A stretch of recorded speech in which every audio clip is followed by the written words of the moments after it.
Nag-file ng protesta ang PLDT laban sa management ng PBL pero binasura lang ito. Hi guys, again it's me Finals TV. So for today's update guys, pag-uusapan natin yung pagbasura ng file protest ng PLDT against PBL management. Pero bago ang lahat, huwag niyo munang kalimutang i-subscribe at pagkampasin ang notification bell button para updated kayo sa mga bago kong upload. Matandaan na nagkaroon ng controversial na issue ang pagkapanalo ng Akari laban sa PLDT dahil sa umanong pagpanig ng PBL management sa Akari, which led to file a protest ng PLDT high-speed hitters sa PBL management. At ito yung naging pahayag ng PLDT. We are overwhelmed with the support we are getting not only from our loyal PLDT supporters but also from Philippine volleyball fans across multiple fandoms who have been encouraging us to file a protest to bring back some sense of integrity into the sports we all love. Thank you. We see, we appreciate, and we hear you. In this regard, we have officially filed a complaint with the PBL board. Our high-speed hitters and the coaches have been fighting tooth and nail for every win and every point. This is us, the management, showing that we all fight for them too.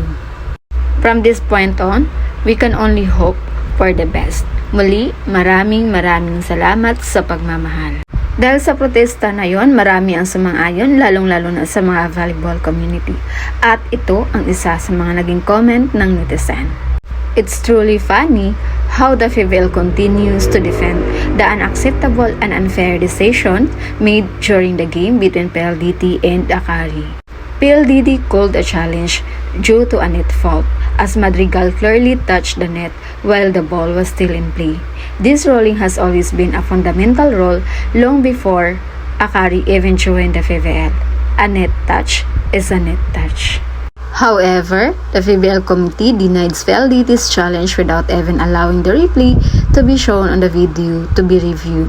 This led to the challenge being declared unsuccessful, not because of the evidence, but simply because it was denied. To make matters worse, Akari was awarded an additional point as a result. Now, the PBL is attempting to justify Akari's advancement to the finals by citing PIVV rules, a set of rules that seems to have suddenly become applicable only in this match between PLDT and Akari. This raises the questions, why is the PIVV ruling being selectively enforced now? The challenge was denied in favor of Akari during the game, and it's clear that had the replay been shown on the big screen, PLDT would likely have been the team advancing to the finals, not Akari. It's evident that the PBL chose to side with one of the league's top sponsors, which is deeply disappointing for the entire volleyball community, especially considering the high stakes during the semifinals and knockout rounds.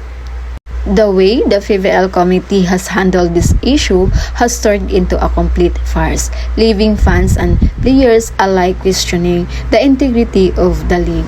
Congratulations to Akari for being the #1 sponsor team of the league.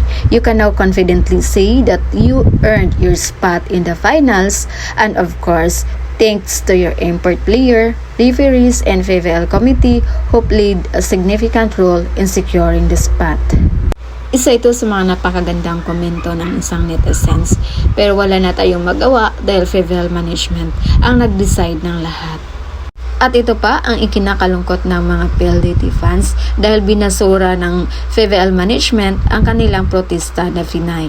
At ito yung ipinaalam nila sa mga nagmamahal sa PLDT. We sadly share the news that the Premier Volleyball League has decided to junk our protest regarding the referee's decision to not call a net touch on a crucial juncture of our match versus Akari in the semifinals. We are yet to know that this horrible experience is trying to teach us, but one thing PLDT is proud of as a team is how we are one in fighting for the integrity not just of our team but for the entire Philippine volleyball. And we cannot thank anyone, the fans who fought for us and with us. Your love of our favorite sport is undeniable. The high-speed hitters are in the business of inspiring the next generation of athletes who will one day play in the big leagues. So to the kids watching of all this unfold, whatever adversity that comes along the way, please continue to fight because we will. Dahil dito, marami ang humanga at lalong nadagdagan ang mga supporters ng PLDT sa pagiging humble nila and fair team na nawala ng tsansa na manalo sa finals dahil sa nangyari. Sa ganitong sitwasyon guys, sino nga ba ang dapat nating i-blame? Una, the PBL management by unfairly handling the situation. Pangalawa, the PBL commissioner by unfair judgment call where he wasn't well aware of what the referees have been doing all along in a same scenarios always called net fault but not on that very crucial time. Pangatlo, the referees by accepting the challenge at first but suddenly denied and refusing to play the video.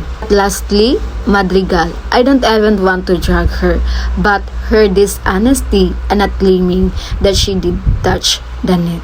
Yes, it does happen to a player not being aware that they touched the net, but not on the footage that we saw cause it's not even a slightest touch, but her shoulder with her upper arm did touch the net that we know she obviously felt the net. Since nangyari na ang ganito, dapat maging aware na ang lahat, lalong-lalo na ang mga referees or ang mga na-involved dito.